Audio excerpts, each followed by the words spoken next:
Comic books are no stranger to retcons, Mason. You know that. They love them. It's their bread and butter. They're getting quicker and quicker as well, aren't they? It's like there's always a universe reset every. I think so. Because they want to make it more like the movies. Unless the movies are bad, in which case they want to make it less like the movies. And then they want to kill somebody to add some drama, and then the next person who's writing the book wants to use that character, so they just bring it back to life. It's good, isn't it? No, it's a nightmare. Well, you know what else is a nightmare, Mason? The bloody MCU. No, it's a dream, if anything. What are we talking about this week? This video. What are we doing again? MCU retcons? Retcons, that's it. I remember. Now you're saying potential retcons in the Marvel Cinematic Universe because... Well, there's been things that have been set up and then changed. And some of them have just been plot points that have happened, but some things have been like, oh, you clearly didn't think of that initially and now it's been altered. Yeah. I don't think there's anything here that's game-breaking, but I've got a list. A list of 8. Doesn't sound very good. A list of 10, let's say. No, you know what? It's a list of 8. Okay. I'm sick to death. Why do we always have to round it up? Good point. Let's have it's still an even number as well. So we're at 9, I'll be very upset. Yeah, it's not a good one, is it? I used to have to turn my radio to an even number. I had a friend who I used to live with and she hated that. So whenever she's watching TV, I'd just walk in the room and I'd change it to 13 to or whatever. an odd number and then Very leave. good. Yeah. We're not friends anymore. That's why we never live together, I feel. That's right. This one is actually the first one, number 8. It's a very recent one. It said that Loki wasn't actually evil entirely when he tried to take over Earth. Right. That he was being influenced by the Mind Stone. Okay, so the Mind Stone was in the scepter he used to help him attempt to take over the world, and he could use it to mind control Hawkeye and Professor Sklarzenblag and various other members of S.H.I.E.L.D. and various people. Yeah. And so I think that what they're saying is that the energies from the staff also influenced his own mind without him knowing. So he was just a man of mischief. And then the staff was like, you're also a killer. Yeah. You're going to pull that guy's eyeball out. Definitely. Yeah. There's also a bit of, because you see when he comes through the portal, he doesn't look well. That's true, And that could just be a transportation thing. Could have space madness. I mean, he did fall through space for a really long time, presumably. Yeah. But a lot of people kind of hate this retcon. I'm indifferent because he's become this character that he's not really a villain anymore anyway. That's true, yeah. So it's kind of more in line with his character to say this than he was evil and then he was like, nah, I'm all right. That is true, because he dug a man's eye out. He really did, Plus he tried to 9/11 New York again. So yeah. What did he do prior to the Avengers, the first one? He was trying to take over Asgard. He wanted to kill his dad or whatever, but who doesn't? Yeah. You know what I mean? Yeah. Yeah. Also, this might be 9 because you mentioned the scepter. I don't think that was necessarily thought to be the Mind Stone initially. Was that the idea? I feel it was... I always got the sense from that movie that it was just a weapon he'd been handed. It was some sort of cosmic, super high-tech weapon. And didn't it also have... Because it channeled the powers of the Tesseract. Wasn't that the idea of it? More it was a key than it was a device. And I think for some, the next stage of Marvel movies, they went, we've only got this many movies left and we've got to introduce all the remaining stones. Yeah. Let's just say one was in the scepter as well. Okay, so that was numbers 9 and 8. Okay. So we're well on the way. Next up, we've got Gamora being the last of her species. It's said that she's the last of her kind, but then Thanos in Avengers Infinity War. Yes. I can never remember which is which, Mason. There's a lot of movies, isn't there? It's just not that in many general. Movies. In general. There's heaps. Yeah, there's actually heaps. He kills half her race. And remember in Driving Miss Infinity War? I'm always doing that. It's complicated. There's heaps. Yeah, but he kills half her race, which maybe he then went back and killed the other half or something else happened to them. But he also says later that the planet was thriving. Yeah, right. That being said, I feel like he's not the kind of guy that goes and checks on the things that he does. No, and his definition of thriving might be... Just pure death. Yeah, maybe. Yeah. What do you think? But do you think that's a retcon or a mistake, or do you think that's just a I think little that's oversight? Well, maybe it's referring to maybe Gamora is maybe a member of some sort of warrior caste or something like that. Okay. Like maybe it's a subgroup that she is not part of. Like fans of ska, like they like music. Yeah. But it's a specific type of music. And there's only one guy left. Yes. Yeah, absolutely. Oh, you're right. Or probably, or you're probably right. He didn't go back and check. Maybe the fact that all their families were dead made them sad. It made them very sad. And they ran out of corn. It happens, man. Yeah. There's also the way that they kind of cast characters and the look of characters changes a person in a way. We've got recasts, obviously. Like we've got Rhodey. And we've got the Hulk was recast, but that's a recast. That's not really a retcon. But then you've got the look of Thanos because he kind of goes from this purpley kind of big-chinned monster to a slightly different pinkish, purpley, big-chinned monster. Huh? Yeah. Like his armor changes, his look changes over the films. Because even if you see him in Guardians of the Galaxy, he's different than when he shows up in Infinity War. I think it's interesting that they went with the armorless look for Thanos in Infinity War. Well, the idea was he was getting more powerful and and he didn't need it anymore. Okay, that's interesting. I mean, it turns out he got hit with that axe. He probably could have done with some some armor. Yeah. But it was on this spiritual journey. It was part of him shedding the person that he was and killing everybody, basically, or half of everybody, I should say. So, yeah, I don't know. I don't think that's that big a deal. That's movies, isn't it? Yeah, and I also think probably, at a certain point, as with a lot of the post-credit sequences, not a lot, but a couple, I think might have been a case of like, we'll see if people are excited about this. And if people aren't, we'll make him a minor villain in maybe one movie. And if people are excited about it, we go the whole hog kind of thing. It's like the leader who was foreshadowed in The Incredible Hulk. Oh, right, yes. Remember? Tim Blake Nelson got radiation dripped on and his head started to grow. Oh, yeah, right. And presumably he just died. That's probably true, yeah. Just burnt his brain. Just melted it. Yeah.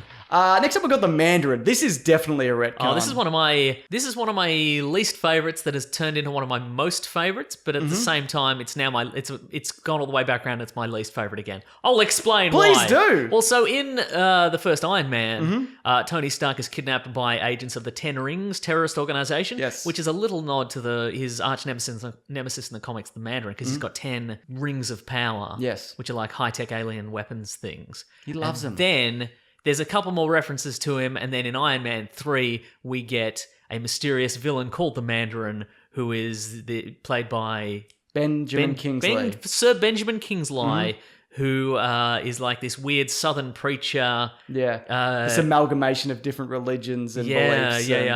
And who claims to be the Mandarin. But then it's revealed, of course, he's not really the Mandarin at all. Yeah. He's just some drunk actor who's been hired to portray a weird villain by Guy Pearce. The actor Guy Pearce. Yes. Which is a real It was actually Guy Pearce's idea as well. I heard, yes, I remember life, that. Yeah. So I hated that twist.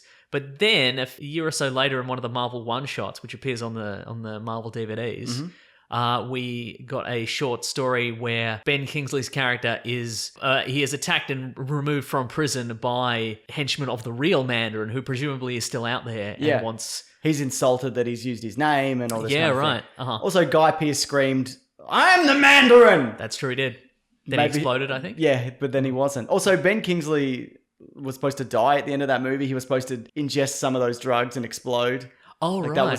That was his initial fate. But yeah, right. I can't see them bring back the Mandarin anytime soon. That's why it's turned all the way around to I'm annoyed by it again. Because I would have loved to see that character. It's a bit like if your favorite Batman villain was the Joker, as I'm sure it would be for a lot of people. But then it turned out at the end of The Dark Knight that he was just some sort of party clown who showed up, and the real villain was that accountant earlier on in the film who decided he'd reveal Bruce Wayne's true identity. That sounds pretty good. You'd be like, that's annoying, isn't it? Yeah. I don't like Iron Man 3. No. Timeline retcons. Okay, I'm ready. Like and subscribe, everybody. Like and subscribe before we get bogged down in very small timeline discrepancies that nobody actually cares about. But let's go. I'm not going to go into it because we did a video on this very thing. Uh-huh. But basically, there was an official Marvel timeline which kind of tried to fix the mistake made from Spider-Man Homecoming, but it just creates further mistakes. Yeah. I'm not going to get into it. That's number whatever we're up to. Easier solution, just change the time mistake in Spider-Man Homecoming. Yep. One change. I think they're going to change it again. I think it's okay. going to... Because it doesn't make sense, but at the same time, I don't care that much. We did a video on it. But speaking of Spider-Man, though... Spider-Man or Peter Parker actually shows up in Iron Man 2. That's what they say, isn't it? That's official now, apparently. He's the kid in the Iron Man mask that Tony Stark saves from... At the Stark Expo. From various robots. Yeah, right. Yeah. Huh.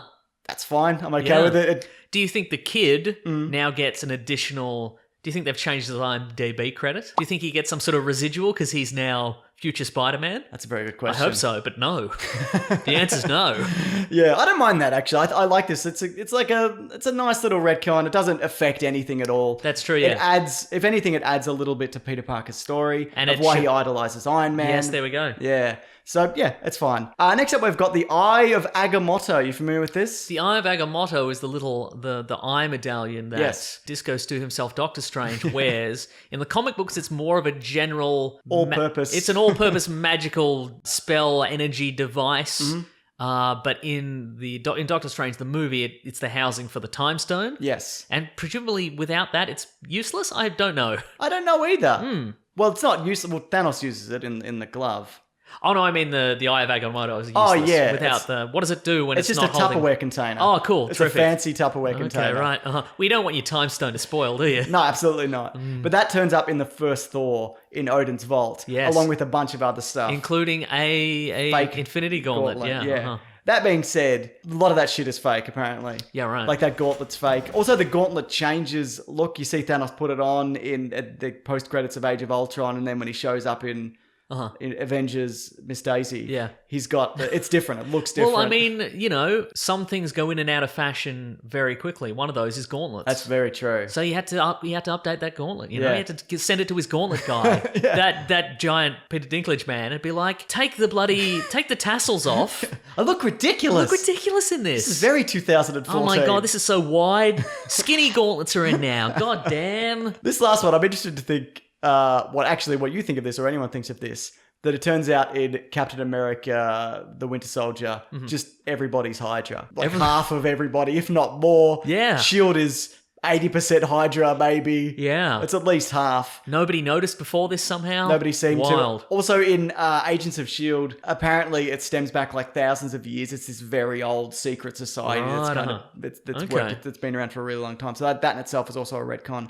Do you think that the members of Hydra themselves were all aware of each other? Or do you think when they were like, Hydra, reveal yourselves, they were like, you're from Hydra too, Oh my mate! God! Oh my god! We got so much in common! Oh my god, that's why I shared the lunch table with you, because we're both Hydra. I mean, maybe not, because I find it hard to believe that nobody figured out this secret organization, or nobody just accidentally leaked it. Yeah. Also, it's barely... A lot of the people who are in it just seem to... They don't really acknowledge the Nazi side of it like Robert Redford. They just think it's like a club that they're in. I think most maybe people... that's true, yeah. Don't even know it's purely evil. And they're like, now kill all your workmates. And they're like, wait, we do what now? I thought it was a pizza club thing. I thought it was a pizza club. Unlike the Mandarin twist, when this happened, I didn't go, bullshit. Yeah. When it happened, I'm like, oh, that's interesting. Mm-hmm. And then Agents of S.H.I.E.L.D. had to deal with it, and then they sort of dealt with it in future movies, but not really. At the start of Age of Ultron, they're just like, yeah, we got most of them. Got all the Hydra guys, don't worry about it. There's a few of them still out there, because a couple of them turn up in Ant-Man, the first Ant-Man. Oh, yeah, whatever. that's right. And they'll probably show up again. But I'd imagine it's going to be the same for a lot of Skrulls,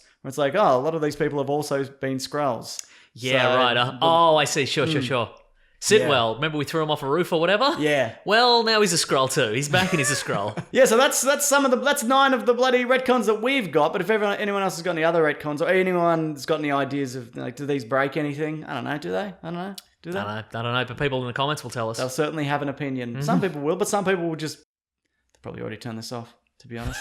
Some people hit that bell button, right? Is there a bell? That's a thing that you can do. Hit that bell. Yeah. If you want your phone lit up with recommendations or notifications or whatever. I do. I don't. I never do that. I do. But people can. Nice. Yeah. Anyway, we have videos every Sunday, Tuesday, and Thursday. We also have a podcast called The Weekly Planet, where we talk movies and comics and TV shows. That's all linked below if you want to check that out, along with some other videos like that timeline one, as mentioned. Mason is at Wikipedia Brown on Twitter. That's right. I feel like I should do that more in the videos. I don't do that enough. And I'm at Mr. Sunday Movies. Nice. So if you've got something to say... Say it to why our don't you bloody faces. say it. Say it. Why don't you say it? What are you, chicken?